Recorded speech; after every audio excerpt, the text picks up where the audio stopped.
everyone, and welcome. We're real excited to have you join us for this special presentation. It's all about Luminar 3 and libraries. And Abba Shapiro, who is our head educational trainer here at Skylum Software, will be demonstrating the product and really leading you through from start to finish on importing, adding some photos. He may even do some little editing at the end, but the main focus today is on the libraries, which is a new feature, and we hope you will sit back, relax, and enjoy the presentation. Abba, thank you so much for presenting today. Well, thank you, Lori, for that introduction, and thank you, everybody, for joining. We're starting off with a fresh library in Luminar 3, just launched Luminar 3, and I'm actually going to create a library so you can have multiple catalogs in Luminar. So I'm going to go ahead and create a new catalog. I'll just go under File, Catalog, New. It'll ask me where I want to save this. I'll save this in Pictures, and I'm going to call this Travel. So you can have multiple libraries in Luminar. This is going ahead, and this is creating a fresh travel library. Here we go. There we go. Brand new. There we have brand new library. There are absolutely no photos in here. Nothing has been added, and we're starting from scratch.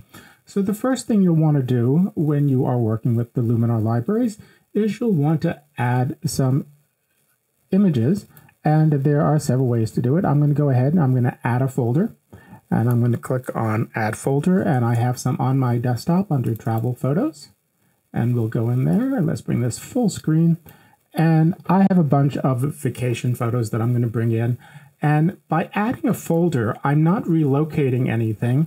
I'm just pointing to the folder on my hard drive. It can also be on an external hard drive. And all the contents of that folder will be then brought into the library, but nothing will actually be moved. So I'm going to go ahead and just bring in a couple of these. I have some from South Beach. I have some that I took at the Getty Center. So I can just simply select those. I've selected both of those, and I go Add Folder. As soon as I go Add Folder, you'll start seeing that this will populate. And it's going to scan the folders and see everything that's inside. So there we go. We have all of those images from the Getty Center. And if I click on Library, and this is the layout that you'll probably see. And there we have our folders. And I'm going to make sure I'm going to click that Show button. And we can see I'm looking at the images in the Getty Center folder.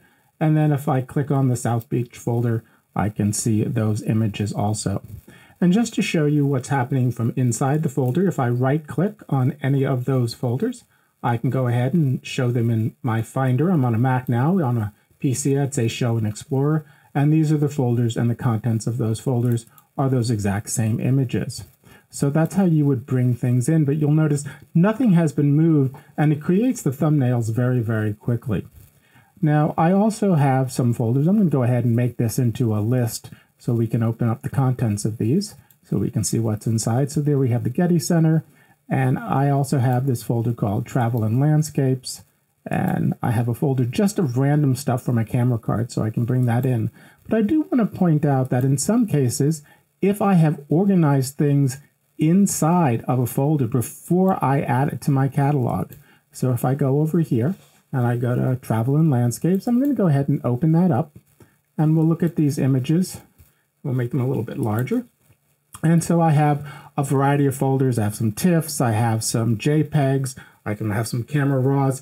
But if I go ahead and here I have a person, and some of these files are really big. So we're going to just go ahead and put these as they're already processed. So I'm going to just put these into their own separate folder. I'm going to collect those.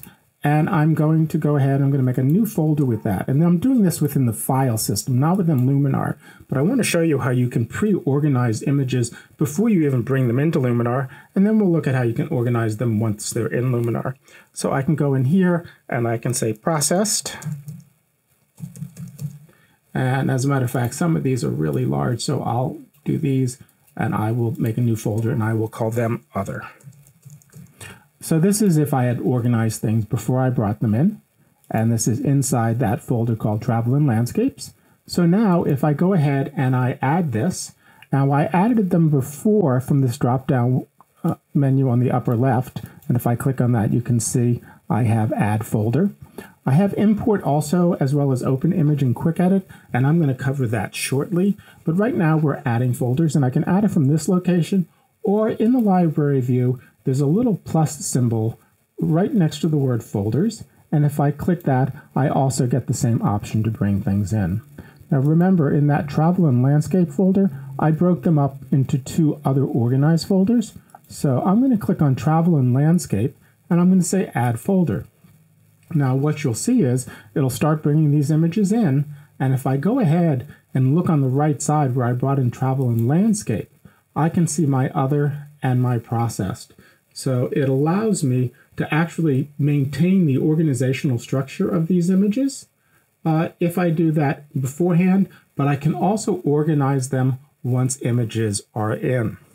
So that is a second way to bring images into your library to work with. Now, in all these cases, I don't move anything. Everything stays exactly where they are on my hard drive. All Luminar is doing is looking for the images in that folder, allowing you to view them so you can start editing them. So I have these 3 folders, and I can see that they're organized by the name of the folder. But if I go to the very top of the list on the right side where it says all photos, I can actually click on that and see all the images that are in this library. If I continue to work in this side panel and I click on the little disclosure triangle, that's the little triangle next to the word all photos, I can actually see the dates that these photos were originally taken.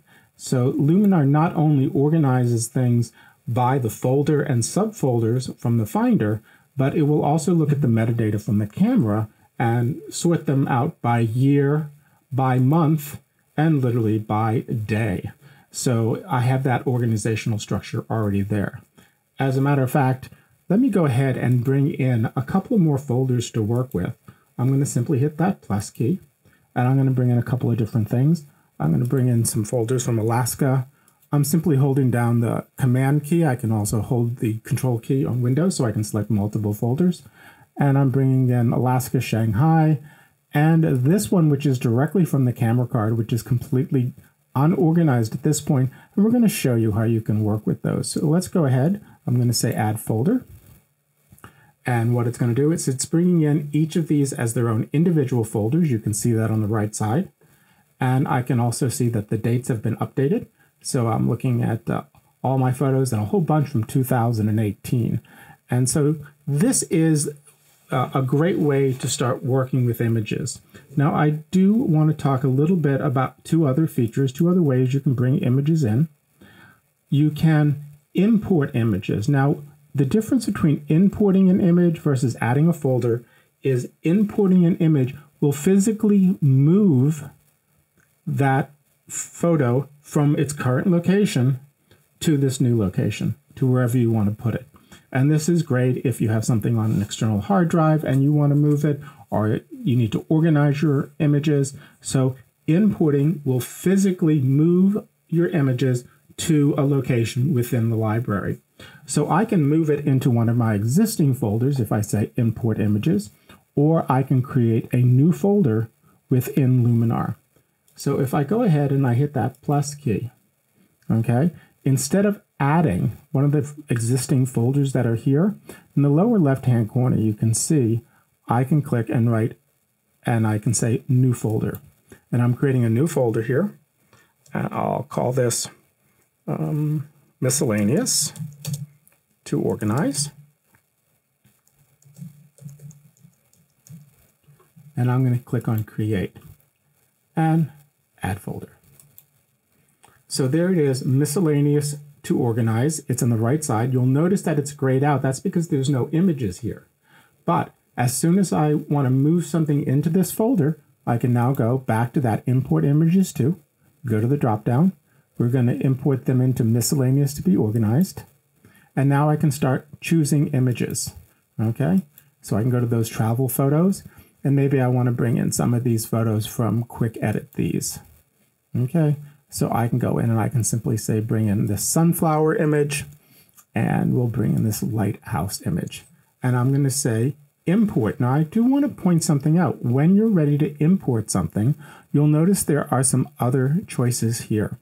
Okay, if you don't see that, click on the options button. It will reveal these choices here. And so when you're importing images, you have the choice to move the images, which is going to move the original media to this new location, or you can choose to copy them. And this will leave the original images wherever they are, an external hard drive or on your card. And it will just copy them and put a new copy of them into that folder. So it can be completely non-destructive, or if you want to use it to truly organize your images, you can actually move them from one location to the other. Okay, so I can go ahead and in this case, I'm going to copy these images. And then I can choose how I want to organize those images as I copy them in. So I can have them located in one folder. If there were folders and subfolders, I could continue to maintain that folder structure as we saw earlier. Or I could also choose to have them broken down into subfolders by year, month, and day, or just year and month. So by copying or moving something off of an external drive, off of a card, I can organize them as I move them. So let's go ahead and move them into year, month, and day.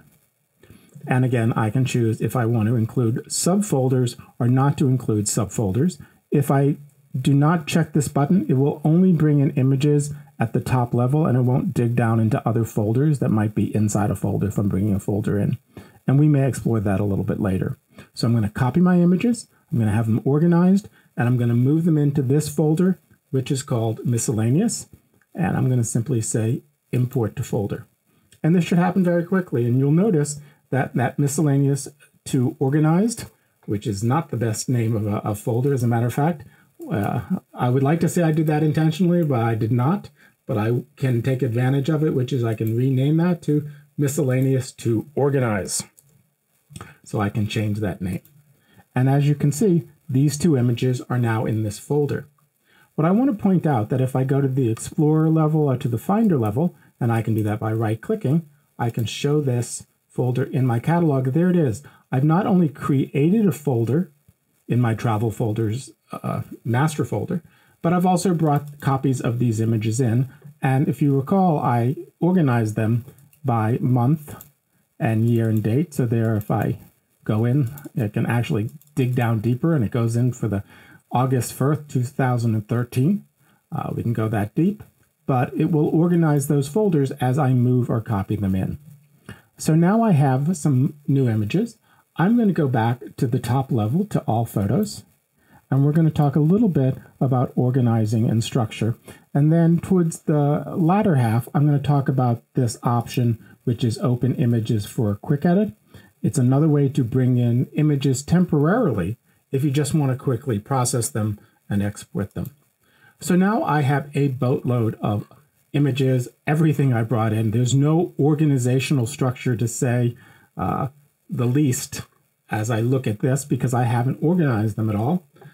But I do have about 436 photos. I can see that on the right side. So there's a lot of things I can do at this point to organize my photos, to find out what are the best ones.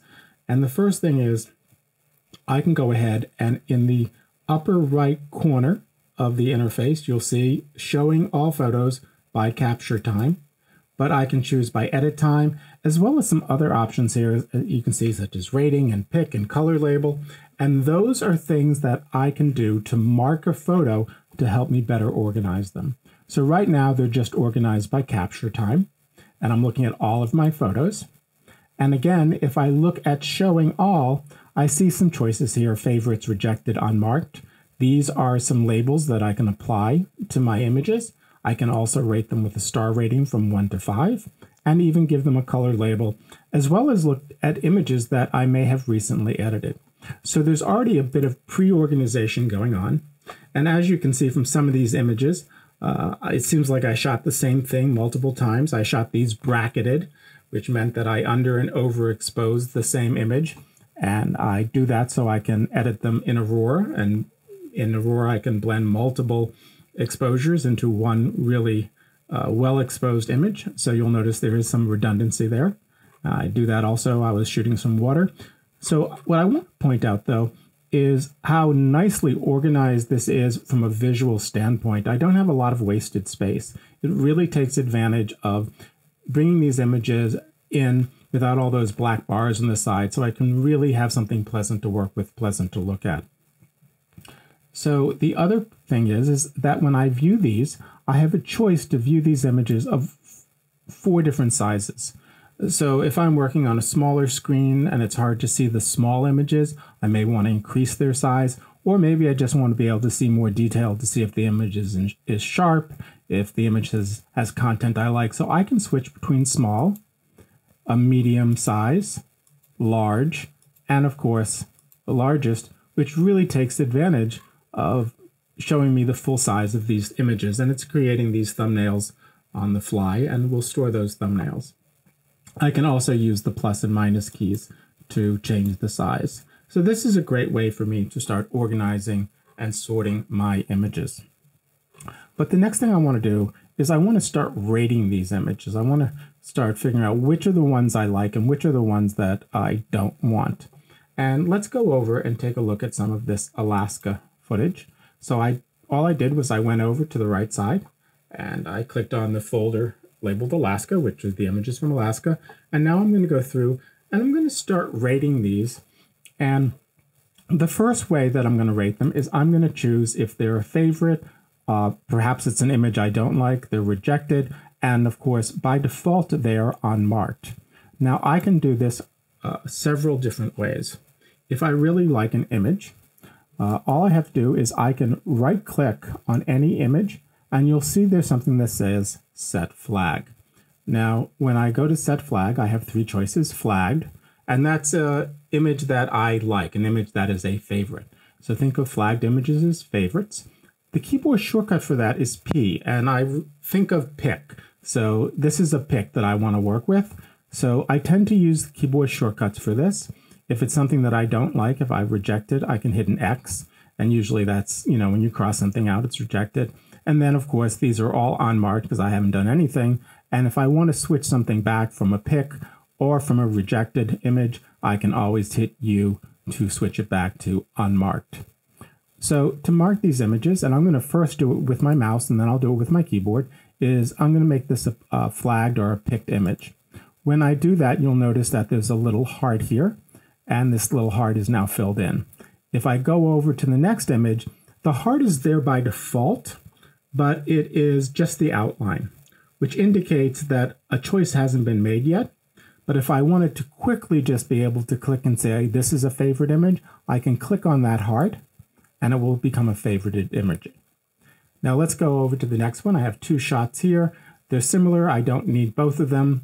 I think I like the close-up a little bit better, so I'm going to right-click, and in this case, I'm going to set my flag to rejected. Same thing as if I hit the X key. You'll notice that now this is grayed out, and we have the international sign with the circle with the line through it, and that indicates that this is a rejected image. I'm going to go through and just do my favorites, and what I like to do is this as a first pass. I can very quickly go through my images and hit the P key or the X key to say if I really want to keep or not keep an image.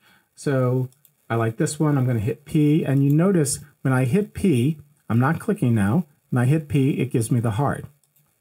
Now on this one, I think it's a little too dark to be saved. I'm going to reject that. I'm going to hit the X key, and when I do that, I have to make sure the picture is selected. So my mouse was over it, but I didn't select it. So I made a mistake here. This is really a pick, but you'll notice that it was selected and it made it a reject. When I hit that, all I have to do is hit the P again, and you'll notice that it lights up. So I have a visual indication that I had made a mistake. Let's go to the next one. We'll hit the X key, go to the next one, hit the P key, and I can go through very quickly my images. And I like doing this as a first round, just the ones that I like are unmarked, and I can hit the P key. And if there's an image that really wasn't exposed properly, I could go ahead and hit, the X key. Maybe I don't want all these people, so I'll hit the X key. So I have a bunch that are unmarked, picked, and rejected. And if I go up here under showing, I can say, just show me my favorite. Just show me the ones that I've picked. And it will automatically only show me the ones that I've selected with the heart, the P key, and now I can go through and I can further refine them. If I wanted to, I could also say, show me the ones that I've rejected. And there were only a few. There were these three images. And the nice thing about this is if I've discovered I've rejected something and I'm having second thoughts, I can simply select that image and I can either hit the U key to unmark it, or in this case, I want it to be a pick. And I can go ahead, and as soon as I hit the P key, because this is non-destructive, it has moved that image into my favorites. So now I have that image as an option to work with. So I really like that. And then the other thing is, if I want to go back and just see which ones I haven't marked for either a favorite or a reject, I can say, show me my unmarked ones, and very quickly go through and mark these images. So that's a nice way to do a first cut. I'm going to go back to favorites. The next thing I can do with these images is I can go ahead and I can rate them on a scale of 1 to 5 stars. Okay, and I can do that again several different ways. And I like the fact that I have different options for how I can mark these, because some people like to use keyboard, some people like to use a mouse, some people like to use drop-down menus, and you have all of those options. So whatever works best for you, you can go ahead and do that. So if I right-click on any image, I can go to Set Rating, and you can see here that I can set it to 1 to 5 stars, and I can use the keyboard shortcut of numerically 1 to 5 to rate these images. A 0 will remove the rating. At this point, I can also use the right and left bracket key on a Macintosh. That has yet to be implemented on Windows, and Lori will show you the roadmap at the end of the webinar about where we're going with everything. But for right now, let's say I like this image and I want to give it 4 stars. So I'll click on that. You'll notice that the 4 stars appear here on the left side. So I can visually see the rating of this image, and of course these are all favorites because I'm just viewing my favorites. Now, if I wanted to, there is the outline of the 5 stars on each of these images, and I could click directly on the star that I like. So I could say that's a 3-star image, and it will put that rating on. So I can either right-click and get that drop-down menu. I can click directly on an image. Okay, so when an image is selected, I can go ahead and say, okay, that's a 5-star, or I change my mind, that's a 2-star image. Or I can just select an image and use my keyboard. So I can use the keyboard between 1 and 5. So I'll say this is a 4. I really kind of like the complexity of this image here. I'm going to call that a 5. This one is the one we saved. I had second thoughts about it, but I think maybe I can bring it out. And actually, I'm going to try to process this one. So as much as I didn't like it at first, I'm dying to see what Luminar can do in processing this image. So the nice thing is I can very quickly go through, rate images just with my keyboard. And as a matter of fact, one thing I like is I can use the left and right arrow keys to move between images and rate them pretty quickly. So that's a 3. I think this is a pretty sunset. That's a 4. This is a 2. This is a 2. This says potential, it's a 4. You can see I can quickly go through this. We'll call this a 3, a 3, and a 3. Now that I've rated these, I can further organize them. So I can look at everything that's not a favorite. I can say, just show me everything that has 3 stars or more. Okay? So there's all my images that are rated 3 stars or more, or I can go 4 stars or more. So that's really nice. I've very quickly not only picked images and rejected images, but now I've rated them. Now you'll notice next to that 3 stars or more in the upper right-hand corner, I can also organize by different things. And I showed you this earlier. Right now we're doing it by capture time, but I could also say, not only show me the ones that are 3 stars or more, but organize them by rating. And when I click on that, you can see there's my 3s and there's my 4s, and then I get down to my 5s. So I can organize them in an ascending manner, or if I wanted to, I could do it descending, which actually I like. It lets me see my 5s at the top. So very quickly, I can find which are my favorite images if I want to start processing these images. And at any point along the way when I'm organizing images, if I wanted to process it, I can select that image and switch from the library, which is on the upper right, to my edit mode. And now I'm ready to start editing this image. And I can see that, maybe it does have potential, maybe it doesn't. Now, I'm going to do a little bit of editing of this, and we'll come back to organizing. And when you start editing an image, one of the nice features of Luminar is we have something called workspaces. So a workspace basically is what filters I might want to use to process an image. And we've broken the workspaces down into a lot of the popular styles of photography: landscape photography, portrait photography, aerial photography. we have a professional one. And as I select each of these, so if I did this as landscape, it brings in a predefined set of filters that I can use to process this image. Okay, now all of these filters are set to neutral, so it doesn't change my image, but it means I don't have to keep bringing in the same filters over and over again every time I process an image. One of the ones that I really like is Quick and Awesome, and I've actually set that as my default. You can choose any one and set it as your default. So I'll go to Quick and Awesome, and it brings in 4 basic filters for me to work with. One is my Accent AI filter. It's one of our artificial intelligence filters, which means that we've used machine learning and artificial intelligence to analyze the picture and determine the best way to correct it with tone and color and contrast and saturation. So let's see how good it can do. I'm going to move it to the right. And as you can see, it opens up a lot of the shadow detail. I can now see the grass and whatnot. So it's doing that automatically. And the other artificial intelligence filter that's new, that's really cool, is our Sky Enhance filter. And this will make skies look better, whether they're sunsets or blue skies. Basically, it works from blue hour in the morning, which is about an hour before sunrise, right before sunrise, I should say, to right after sunset, the blue hour. So it goes from blue hour to sunset to the middle of the day. So as I move that over, it knows what sky, and you can see it's starting to really get this to pop a little bit and really to punch. So I like that, and I'm going to go ahead and in the top I can toggle this on and off. There's a little eyeball. So there we go, the eyeball on and off. So it has changed the whole look of the picture. It's making the picture something I like a little bit better. I love the saturation and vibrance filter because I don't like saturation and I love vibrance. So what saturation does is it will, of course, saturate or desaturate all the colors in an image, but it does it equally. So if an image has parts of the color already saturated, it'll super saturate and it doesn't look really natural. What vibrance does is it will only saturate the more muted colors and it will leave the more saturated colors alone, which I really like. So what I tend to do is I tend to bring my saturation down just a little bit, and then I bring my vibrance up, and that tends to equalize the saturation of the colors.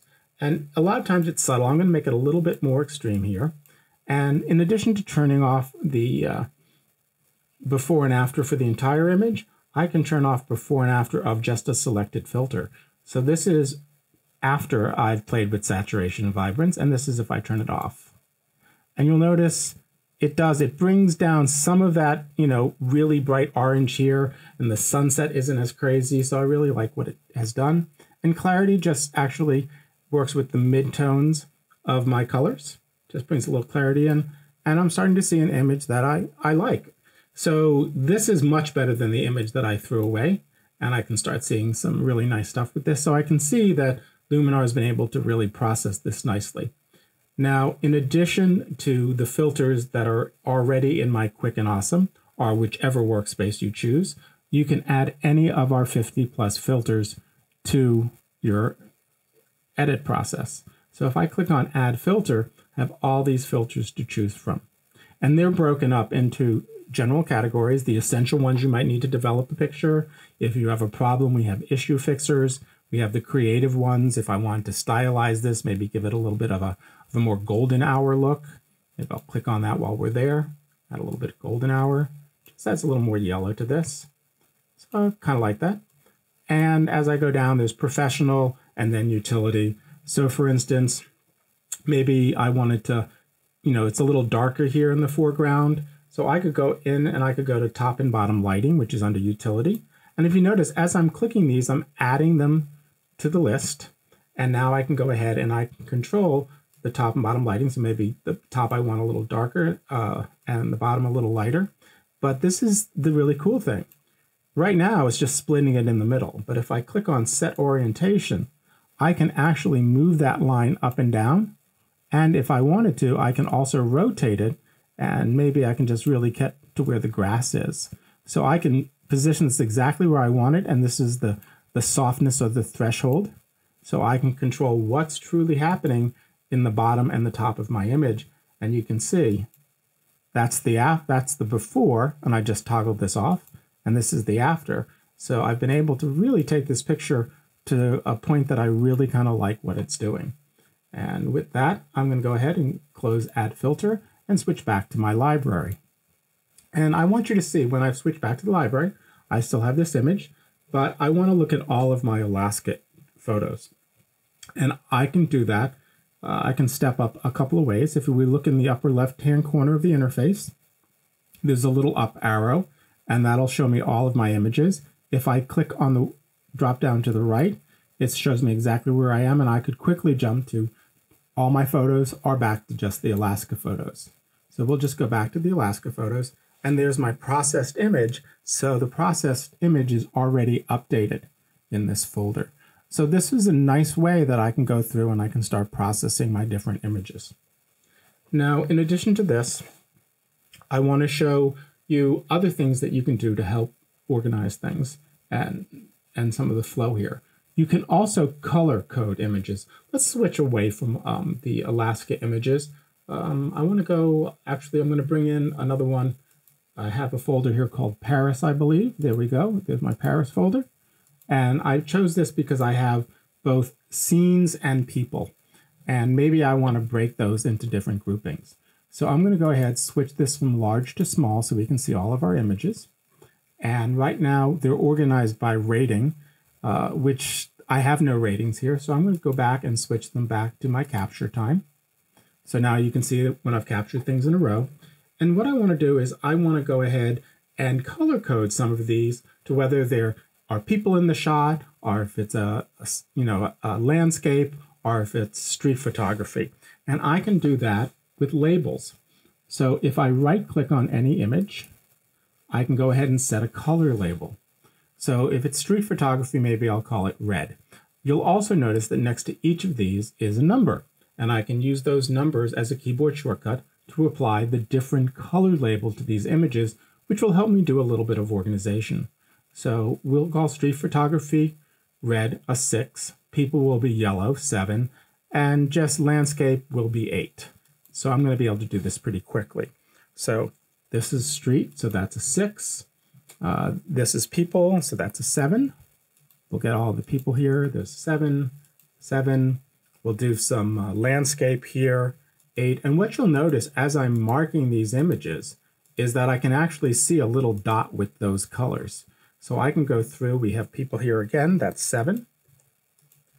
And I have some people here down here, 7, 7, and that's good. And this is helping me organize. So all my people happen to be yellow. And by the way, you can use color labels any which way you want. If street photography, we'll call that 6, 6, 6, 6. Okay, that's enough to get us started. But people use these labeling. Sometimes they may do, family photos are a certain color and pets might be a certain color, however you want to define them. And then you can take these and you can start organizing them. So for instance, I can say, show me all of my images that are yellow. And so these are all my people images. And this is great. So I can start organizing these. But what I want to do is, yellow is great, but I want to be able to organize this into something called an album. And what albums are, and you can see that I don't have any yet, they're located on the right side, is it lets me organize images that are in my library into groupings, much like you would organize songs into a playlist. So you could have, say, 100 albums, and you just say, you know what, I want to make a playlist of everything that has songs from 1990. And you can make that into a playlist, or everything by a certain musical artist can be a playlist. So things don't get moved around, it just allows you to organize things. So I can go ahead and select all of these images. I'm going to go ahead, Control A or Command A to select all. And then I click on the little plus next to albums. It gives me the option to label this. I'm going to call this people. And now I have an album that I can go to, and this is all people. If I want, I can remove my yellow dots at this point if I just used it to organize. But I can then go ahead and I can also go to and look at maybe my red, and that's street photography. I think showing only red. Did I make anything red? Oh, I'm sorry. So here it is. I'm in the people album and I'm looking at red. So of course there aren't any. I need to go to Paris. And there we go. And we'll look at red in Paris. and this is my street photography.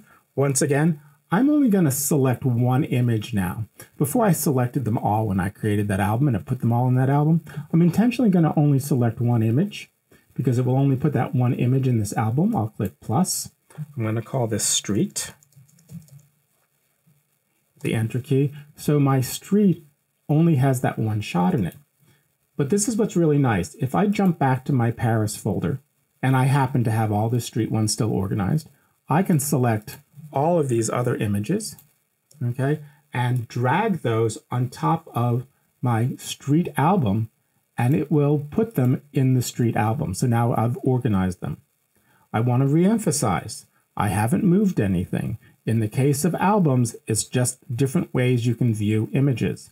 If I took this image here on the far right and said, not only is that street, but there's people here, I can drag that in and drop that on the people album. And you'll notice that if I go back and I show all my photos in my people album, it's located here in the people album, but it's also located in my street album. So it just allows me to view my images in different states of organization, and it can live in multiple folders when can live in multiple albums, as opposed to folders where things are in a specific location.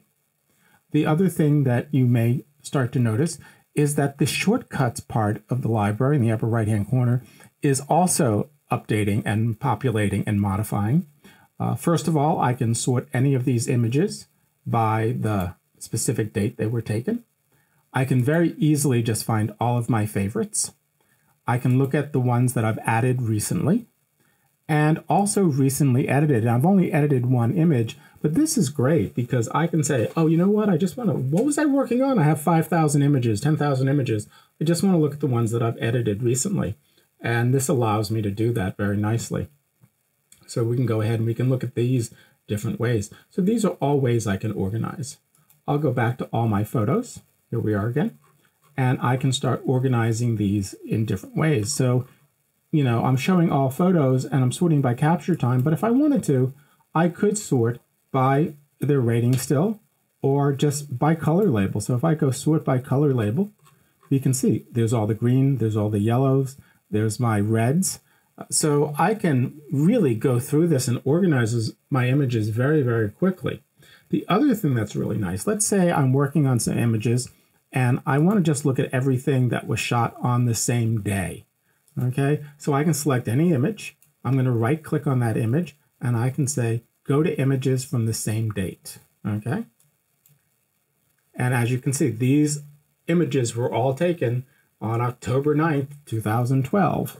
And so if I wanted to find a picture and I knew, well, there's one copy of it, I know I took something else the same day I want to work on, and there I can go ahead and do that. And I'm going to take, again, a relatively mediocre image. This is less mediocre. Oh, I like the previous one. So I'm going to go ahead, click on that, switch to edit. And again, I'm in my quick and awesome. And look how quickly I'm going to just boost that. I'm going to boost up the sky a little bit, bring up a little bit of vibrance, add some clarity. Okay. I think I want the sky to pop a little more. And watch this. If I wanted to, any filter in Luminar, I can bring another version and I could either go and add filter and drag in that AI sky enhancer, or if I'm already in here, I can just click on the drop down and duplicate that. And now I'm applying that filter twice and really starting to bring up my sky. And so this is a little more fun. I really want to bring up the vibrance here a little bit. And I want to show you what the before was. That was the before. It was an okay vacation shot. But that really pops. That has a lot more energy, to my mind, in that picture. And I really kind of like the feel of that. If I wanted to crop this, I could, because I wanted to maybe move it to Facebook, I can go under Tools and say Crop. It will give me a cropping aspect ratio. That's the same as my original image. If I hit the little lock, I can control exactly how I want that crop to be. Maybe add a little too much sky. Maybe I don't want those people in the foreground. So I can control that. As well as if I go to the aspect ratio in the upper left-hand corner, we see that's free reign. But if I had specifically, I needed to make an 8 by 10. So 5 by 4 would be the same thing. I'd choose that.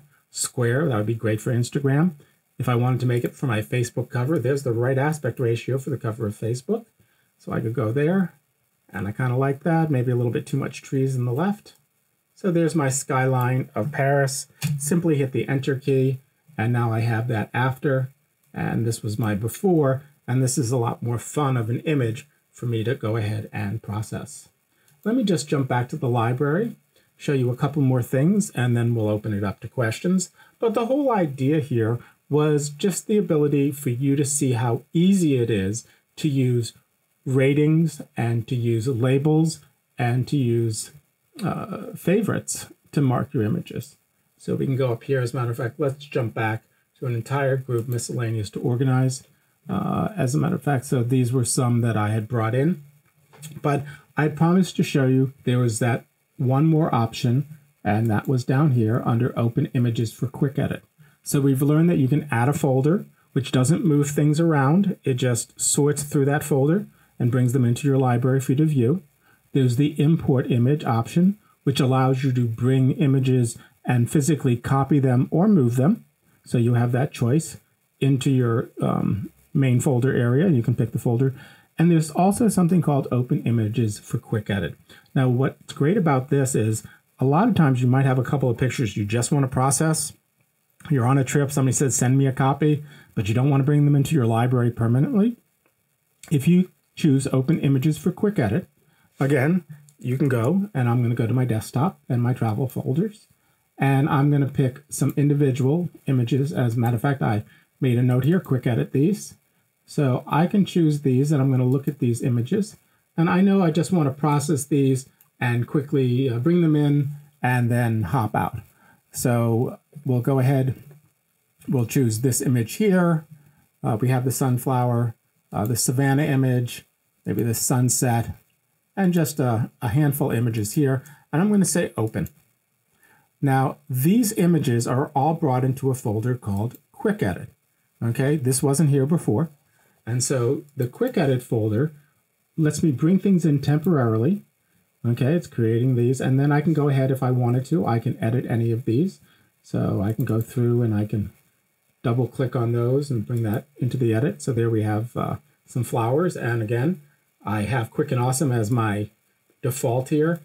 Bring up a little sky enhance, bring in a little saturation on the flowers, a little clarity, and boom, I'm done. This was the before, this is the after.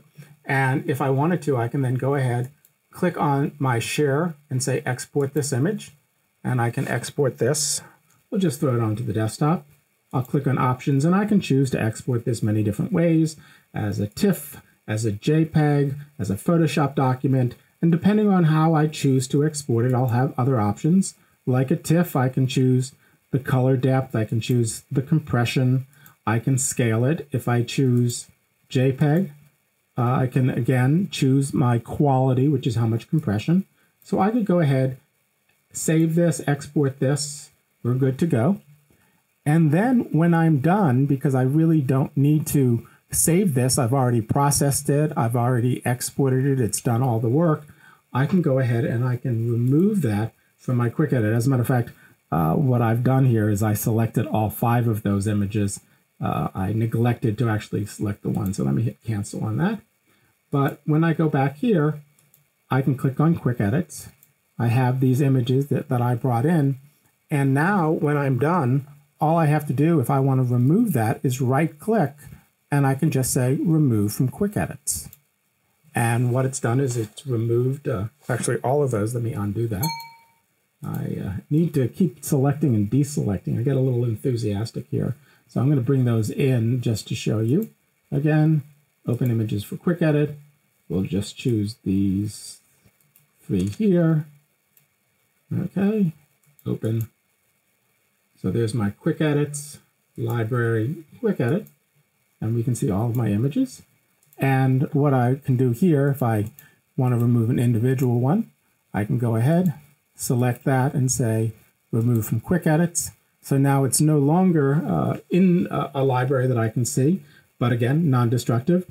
And what I can also do is, even if something is a quick edit, I can move that into an album. Now, of course, I have people in street. I didn't make one for landscapes, which I should have, but I'm going to, just for the sake of brevity, drop that into street photography. It's a nice, and so you can take anything in a quick edit folder and drop it into an album for organization. It still's only in there temporarily. It's not in any of my folders. So once I go in and I process it, and again, I just absolutely love these nice 4 filters. I can very quickly go ahead. There's sky enhance, little contrast, and again, big difference before and after. So I could export that and I'm good to go. But then when I'm done with this, I can take any image and I can go to my quick edits. We'll go to my quick edit folder and simply make sure that's the only one selected, right click, and I could say remove from quick edits. And that's some nice house cleaning. If we look under people where it was before, or street actually, it's not there either. So quick edit allows me to bring in an image or a few images at a time, work on them, and not have them clutter my library. And I just want to wrap before we take questions to point out that I created one library for travel, but if I was working with a client or I did a shoot where I just wanted a library for those images, it's very easy. I could go File, Catalog, create a brand new catalog. This catalog is just closed. I can always reopen it. See, I can open any of my recent catalogs. So I can make catalogs for a specific group of pictures. So if I shot a wedding, that could be its own catalog, or any kind of event. If I wanted to, I could make a catalog of family images and then a catalog of my professional images. So it's really nice to have all of this flexibility. And with that, I'm going to hand it back to Lori if there's any questions. And if there aren't any questions, she will show you some places that you can find out more information about Luminar and Skylum. Great, thanks, Abba. Hey, there's a question about going back in time, like being able to undo. Could you show the history button? Oh, absolutely. So let's quickly find the ones that we've edited. I'm going to click on recently edited and look, these are the 2 images that I've worked on. And we'll go to the edit of that. And there we go. There's all the things that I did to this image. Okay, so it's bringing out all those edits. But if I wanted to go back in time, I can do that. If we look here at the very top of my edit drop down, there's a little clock. And if I click on that, it says history. I can actually see every single one of the edits that I did to get to this point. So if I wanted to, I can go back here to right before I added that golden hour, and I can see what my image looks like. So this is nice for several reasons. First of all, you notice that I had edited this image 10 minutes ago, probably. It could be a week ago, it could be a month ago, and I could still select that image in my library and get its entire history. And that's beneficial because maybe I want to change something, or perhaps I just want to see how I did something. So that's an advantage. So I can go to any point in the history of this image and find out exactly what I did. And if I want to change something, I can go ahead and do that. If I'm at this point and I change something, everything afterwards would go into like a new reality, kind of like the movie Back to the Future. As soon as you change something, you know, you're developing a whole new universe. So it's just something to keep in mind. And I could very easily just jump down to the bottom to the original image. So I have my whole history and it is saved with all of my images that I processed. I'm going to bring that back to where I liked it. And there we go. So that's where the history is located. It's a little bit different if you're coming from 2018. It used to be on the toolbar, but here it's right in this little drop down for any image that I've already edited. Great. Okay, Abba, I'm going to take over the screen here. I want to make sure I show everybody the roadmap and where they can find some more useful information. So I'm going to go ahead and share my screen. Folks, you should be able to see my screen right now. This is actually Luminar's section here under Skylum. So if you go to skylum.com under Luminar, you're going to get a nice access of lots of information about Luminar. And let me kind of walk you through some of this. One of the things we want to show you is the roadmap. There are a lot of questions about some upcoming features and if we're going to have them available. Well, this is the first release of Luminar 3 with the libraries. So there is some next steps that we're planning throughout the year of 2019. So right now, as you can see, We've got libraries included, sync adjustments, info palette, new looks, and sky enhancer. Going forward, we're going to be adding a lot more features, and I'm sure there's going to be more added to this list, but these are some of the major ones that we're looking at and looking forward to. These are free updates throughout 2019 for those of you who have Luminar 2018 or Luminar 3. So that's one spot you might be interested in taking a little bit more look at, both Mac, Windows, and the cloud. Now back under Luminar here, we've got a user guide. So if there's something specific, like we had some questions about keyboard shortcuts, just go under that Luminar user guide, and this is a real in-depth look into Luminar 3, everything from the key features and new benefits all the way to these keyboard shortcuts at the very end. So let's just take a quick look. If you have a Mac, for instance, or Windows, click on the appropriate link. This will show you some of our keyboard shortcuts that you can access, and those are handy to have available to you. But there's every single filter is listed out, how to do a lot of these things, everything actually that Abba was showing you today. If you're interested in, let's say, I'm going to go here, rating images. He was showing you how to rate images. So let's rating images in the single view mode. So you can see one of his beautiful images there, and this actually steps you through it step by step, and really takes you into an in-depth look into Luminar 3. The other thing too I'd recommend doing is if you go to this website under My Account, if you sign up, you're going to get a free newsletter every month, and we'll be telling you about the updates that are coming out, any new upgrades, new webinars that are being created, and also some access to some of our blogs. So go ahead and sign up for that. You can also contact Skylum, our support group, which is really a great group that are here to help you. So if you have any technical or feature requests, be sure to contact them. They are collecting any feature requests right now. Okay, and let's see here. Last but not least, let's go ahead and take a look under Explore. We have webinars. This webinar is being recorded, and you'll be able to see it within 24 or 48 hours. We have upcoming events, and these are some of our past webinars. We try to record them all and then post them as videos so that you can view them at your leisure. So you might want to check that out as well. Okay, everyone, I want to thank you so much for joining us. Abba, thank you for a great presentation. We hope you enjoyed it, and hope that you enjoy the rest of your day, evening, wherever you may be. So thank you, Abba. And thank you, everyone. All right. Bye-bye.